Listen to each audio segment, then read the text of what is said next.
بسم اللہ الرحمن الرحیم۔ اعوذ باللہ من الشیطان الرجیم، بسم اللہ الرحمن الرحیم۔ مکاسب سوم، کتاب البیع، سبق نمبر 29۔ مسئلہ شرائط العوضین کے حوالے سے تھا، اور اس میں سے پہلی اور دوسری شرط کے بارے میں گفتگو تھی کہ عوضین یعنی ثمن اور مسمن مال ہونا چاہیے، اسی طرح ثمن اور مسمن انسان کی اپنی ملکیت میں ہونی چاہیے۔ تو آج کے سبق میں ہم درج ذیل چیزوں کے بارے میں گفتگو کریں گے۔ ایک تو یہ کہ اراضی کی کیا کیا اقسام ہیں، اور پھر اراضی اموات بالاصالہ سے کیا مراد ہے، اور اس کا حکم کہ اراضی اموات کے جو بالاصالہ ہوں، فرماتے وہ امام علیہ السلام کا مال ہے۔ اس کی ادلہ میں سے ایک دلیل اجماع ہے اور دوسری روایات ہیں۔ یہاں تک انشاءاللہ ذکر کریں گے، اور اس کے بعد اگلے درس میں باقی اقسام اور ان کا حکم بیان کیا جائے گا۔ فرماتے ہیں اقسام الارضین و احکامہا، زمینوں کی قسمیں اور ان کے ہر ایک زمین کا حکم بیان کیا جائے گا۔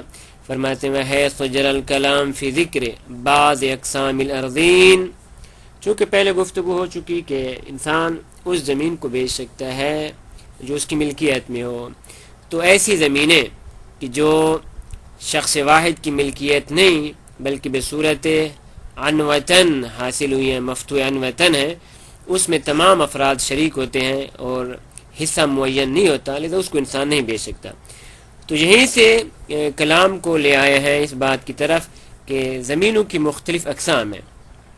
وحیث جرى الکلام فی ذکر بعض اقسام الارضین، بعض زمینوں کے قسم کا ذکر ہو چکا، لذا فلا باس بالاشارۃ اجمالا الی جمیع اقسام الارضین واحکامہا، تو اس میں کوئی حرج نہیں کہ اشارہ کیا جائے اجمالی طور پہ زمین کی تمام قسموں اور ہر ایک کے حکم کے بارے میں۔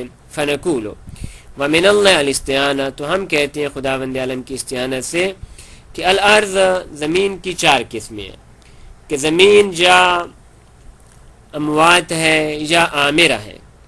پھر اموات یا عامرہ ہر ایک یا بصورت اصلی یا بصورت عرضی، یعنی زمین اموات اس کی دو قسمیں ہیں کہ بالاصالہ زمین بنجر ہے، بیان کریں گے کہ عامرہ سے کیا مراد ہے۔ پس کیا ہوا، بصورت اصالہ میت ہے یا بصورت ارضن میت ہے۔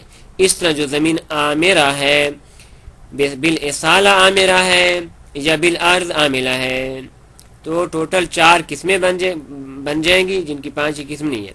فرماتے ہیں اما مواتن و اما عامرتن وکل منہما، ان میں سے ہر ایک اما ان یکون کذالک اصلیتاً او عرض لہا ذالک، یا بالاصالہ ایسی ہیں یا بعد میں یہ چیز ان کو پیش آئی ہے۔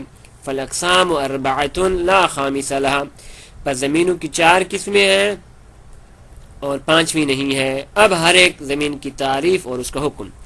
الاول، ان میں سے سب سے پہلی زمین ما یکون مواطن بالاصالہ، وہ زمین کی جو میت ہو بالاصالہ ابتدا ہی سے، یعنی بأن لم تکن مسبوقۃ بعمارہ، یعنی پہلے وہ تعمیر شدہ نہ ہو۔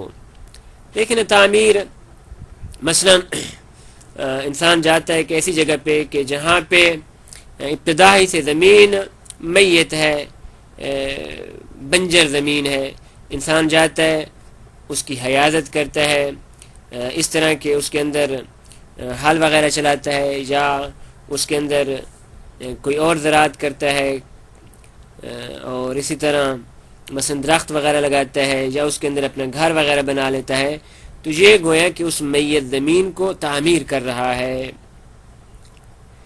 تو ایسی زمین کو کیا کہا جاتا ہے؟ یہ زمین میت ہے بالاصالہ، جنگل ہے، پہاڑ ہے، وادیاں ہیں۔ بأن لم تکن مسبوقۃ بعمارہ، یعنی پہلے کسی نے اس کے اندر کسی قسم کی تعمیر، کاشتکاری، زراعت وغیرہ نہیں کی، بنجری پڑی تھی ابتدائی سے، صحرا تھا، جنگل تھا، پہاڑ تھا۔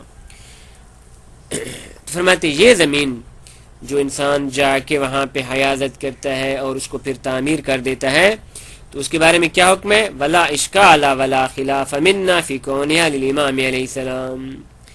تو ہمارے مذہب امامیہ میں نہ تو اس میں کوئی اشکال ہے نہ کوئی اختلاف کہ ایسی زمین امام علیہ السلام کی زمین ہے.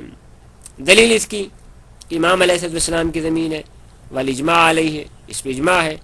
یہ اجماع المحکی عن الخلاف شیخ طوسی علیہ الرحمہ نے ذکر فرمایا، والغنیہ، اور اس طرح جناب ابن حمزہ نے اپنی کتاب غنیت الفروع میں ذکر فرمایا، صاحب جامع المقاصد نے، صاحب مسالک جناب شیطانی نے، وظاہر جماعت اخرى، اور باقی فقہا کی ایک جماعت کا ظہور بھی اسی بات میں ہے کہ اجماع موجود ہے کہ ایسی زمین امام علیہ السلام کی ہے. دوسری دلیل والنصوص بذالک مستفیضہ، کافی ساری احادیث مبارکہ ہیں اس بارے میں، بلکہ لانہا متواترہ، یہاں تک کہ ظاہراً جناب علامہ ہلی رحمۃ اللہ علیہ نے اپنی کتاب قواعد میں فرمایا کہ متواتر ہیں یہ حدیث شریف. خوب، یہ زمین کیسی زمین ہے؟ وہی من الانفال، یہ زمین انفال کے بارے میں قرآن مجید میں بھی حکم آیا ہے. ایک صورت ہے وَيَسْأَلُونَكَ عَنِ الْأَنْفَالِ، انفال نفل سے، نفل من زیادتی یعنی خمس کے علاوہ. ایک تو بات سے وَعْلَمُوا أَنَّمَا غَنِمْتُم مِّن شَيْءٍ، تو وہ اصل ہو گئی مثلا کہ وہاں پہ باقاعدہ حصہ مشخص کیا گیا ہے. اور اس کے علاوہ ایک اور زمین جسے نافل کہا جاتا ہے، جس میں پہاڑوں کی چوٹیاں، صحرا، جنگل، خلاصہ جتنے بھی مواد بالاصالہ زمینیں ہیں یہ انفال کے حکم میں ہیں. البتہ ایک اور مال فے بھی ہے، سورہ کے حشر میں اس کے بارے میں حکم آئے. تو خلاصہ یہ زمین امام علیہ السلام کی زمین ہے. البتہ نام ابیح التصرف فیہا بالاحیاء، اگر کوئی شخص جاتا ہے اور اس زمین کو احیاء کر دیتا ہے، اس کو تعمیر کر دیتا ہے، تو فرماتے ہیں اس صورت میں بلا عوض مباح ہے اس شخص کے لیے اس میں تصرف کرنا. کیا ہے جی؟ مباح ہے اس شخص کے لیے کہ جو زمین کو احیاء کرتا ہے. صحرا ہے، صحرا کو جا کے آباد کرتا ہے. جنگل ہے، اس کو جا کے آباد کرتا ہے. آبادی کسی بھی طریقے سے ہو، وہاں پہ گھر بنا لیتا ہے، کاشتکاری وغیرہ کرتا ہے یا کوئی اور کام. وعلیہ یحمل ما فی النبوی، اور اسی احیاء پہ اور ابیح تصرف پہ حمل کیا گیا ہے اس نبوی کو، رسول خدا صلی اللہ علیہ وسلم کی طرف سے جو حدیث ہو اس کو حدیث نبوی کہا جاتا ہے.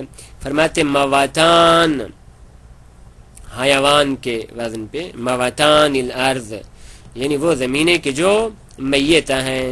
مواتان حیوان کے الٹ ہے، حیوان یعنی زندہ اور مواتان یعنی مردہ. الارض وہ زمینیں کہ جو مواتان ہیں اللہ کی ہیں، ولرسول ہی اور اس کے رسول کی ہیں صلی اللہ علیہ وآلہ وسلم. اس کے بعد ثم ہی لکم منی ایھا المسلمون، فرماتے ہیں مسلمانوں تم میں سے میری طرف سے یہ زمینیں پھر آپ کے لیے ہیں، میری طرف سے یہ زمینیں آپ کے لیے ہیں. یعنی تم میں سے جو بھی اس کو زندہ کرے گا، احیاء کرے گا، اس کی زمین بن جائے گی، آباد کرے گا، اس کی زمین بن جائے گی. وَنَهَبُهُ الْآخَرُ، وَنَهَبُهُ ضمیر کا مرجع نبوی ہے، یعنی وَنَهَبُ النَّبِيُّ الْآخَرُ. اسی طرح حدیث نبوی دوسری بھی ہے، وہ یہ کہ عادی الارض، عادی قدیم سے بعض کہتے ہیں کہ قوم عاد چونکہ قدیمی قوم تھی لہذا اس سے یہ لفظ نکالا گیا عادی یعنی قدیمی یعنی ما لم یکن مسبوقۃ بالامارہ، ایسی زمین جو پہلے زندہ نہیں تھی، یعنی ابتدائی سے میت زمین آ رہی ہے. تو کیا للہ ولرسولہ، اللہ اور اس کے رسول کے، ثم ہی لکم منی، اس کے بعد یہ زمین میری طرف سے تمہارے لیے، مسلمانوں کے لیے. تو ان دو روایات کو حمل کیا گیا ہے کس پہ؟ اس شخص پہ کہ جس نے اس کو زندہ کیا ہے، تو یہ اس کے لیے اس میں اباحہ تصرف پیدا ہو جائے گا. البتہ بعض ایسی حدیث ہیں کہ جہاں پہ عوض موجود ہے. ہم نے تو یہ بیان کیا کہ بلا عوض ابیح التصرف ہے، لیکن وربما یکون فی بعض الاخبار، بعض حدیث میں آیا ہے کہ وجوب اداء خراج الی الامام علیہ السلام، کہ امام کو اس زمین کا محصول دینا چاہیے، خراج دینا چاہیے. ایک مخصوص خراج، ایک مخصوص وظیفہ کہ جو امام علیہ السلام کی طرف سے تعیین کیا گیا ہے کہ یہ زمین آپ اس کو لے لیں، اس میں سے آپ ایک مخصوص حصہ ہم تک پہنچائیں. کما فی صحت القابلی، جس طرح صحیح قابلی میں یہ حدیث شریف ہے کہ وجدنا فی کتاب علی علیہ السلام، امام فرماتے ہیں کہ ہم نے علی علیہ السلام کی کتاب میں پایا ہے کہ ان الارض للہ یورثها من یشاء من عباده والعاقبۃ للمتقین، کہ زمین ساری کی ساری اللہ کی ہے، اللہ اس میں سے جسے چاہے اس کو اپنے بندوں میں سے اس کا وارث بنا دے، والعاقبۃ للمتقین، اور عاقبت متقیوں کے لیے۔ تو فرماتے ہیں وہ کون افراد ہیں جن کو خداوند نے وارث بنایا؟ فرماتے ہیں انا و اہل بیتی، ہم اور ہمارے اہل بیت، الذین اورثنا اللہ الارض، ہم وہی افراد ہیں کہ جن کو خداوند عالم نے اس زمین کا وارث قرار دیا، ونحن المتقون، اور عاقبت بھی ہمارے لیے، آخرت بھی ہمارے لیے کہ ہم متقی ہیں، والارض کلھا لنا، ساری زمین ہماری ہے، فمن احیا ارضا من المسلمین، مسلمانوں میں سے جس نے بھی زمین کو آباد کیا، احیا آباد کیا، فلیعمرھا، پس اسے چاہے کہ اس کو تعمیر کرے، اس کو آباد کرے، لیکن ولیؤد خراجہ الی الامام من اہل بیتی، میرے اہل بیت میں سے جو امام ہیں ان تک اس کا خراج پہنچائے، وَلَهُ مَا أَكَلَ مِنْهَا، اور اس کے لیے ہے کہ اسے وہ کھا سکتا ہے، یعنی خراج کے بعد باقی زمین سے وہ کھا سکتا ہے۔ اسی طرح وہ مصحح عمر ابن یزید، ایک اور حدیث ہے جناب عمر ابن یزید کی، یہ بھی صحیح ہے، انه سأل رجل ابا عبداللہ علیہ السلام ان رجل، کہ یہ فرماتے ہیں کہ جناب امام جعفر صادق علیہ السلام سے ایک شخص نے آ کے سوال کیا، ان رجل، ایک ایسے شخص کے بارے میں کہ اخذ ارضا مواتا، کہ جس نے ایک زمین لی تھی، ایسی زمین کہ جو مردہ تھی، بنجر تھی، پہلے تعمیر شدہ نہیں تھی، آباد نہیں تھی، تو کیا تھا، تارا کہا اہلہا، جس کو اس کے اہل چھوڑ کے چلے گئے تھے، تو اس شخص نے کیا کیا، فعمرہا، اس کی تعمیر کی، واجرا، یعنی آباد کیسے، واجرا انہارہا، اس میں نہریں وغیرہ جاری کی، یعنی پانی کا اہتمام کیا، وبنا فی بیوتن، اس میں گھر بنائے، وغرس فی نخلا وشجرا، درخت لگائے، کھجورے لگائے اور باقی درخت لگائے،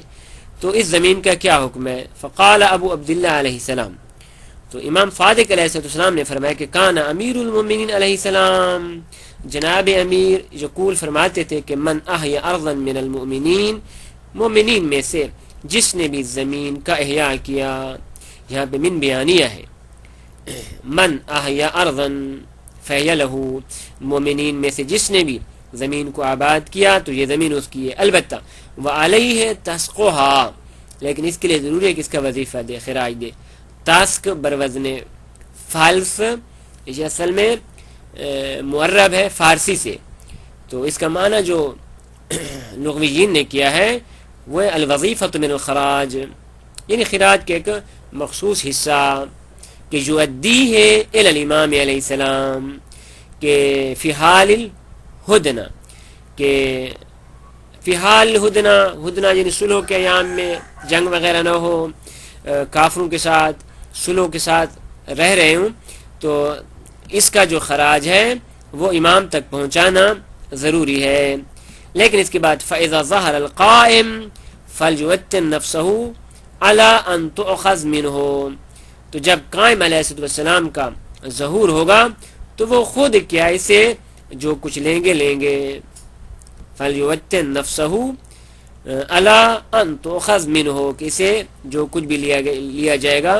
تو فرماتے ہیں یہاں سے یہ سمجھ میں آتا ہے کہ بالآخر زمین کا خراج دینا چاہیے، تو فرماتے ہیں وَيُمْكِنْ حَمْلُهَ عَلَىٰ بِيَانِ الْإِسْتِحْقَاقِ وَوُجُوبِ إِيصَالِ التَّسْكِ إِذَا طَلَبَهُ الْإِمَامُ علیہ السلام۔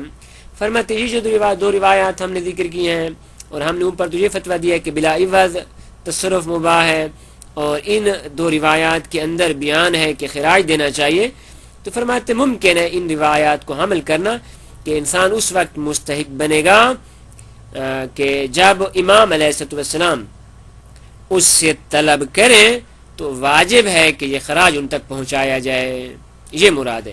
لیکن آج کل کے دور میں یا اس دور میں جب امام علیہ السلام موجود تھے، اگر انہوں نے طلب نہیں فرمایا تو بلا عوض تصرف مباح ہے۔ وصلی اللہ علی محمد و اہل بیتہ الطیبین الطاہرین۔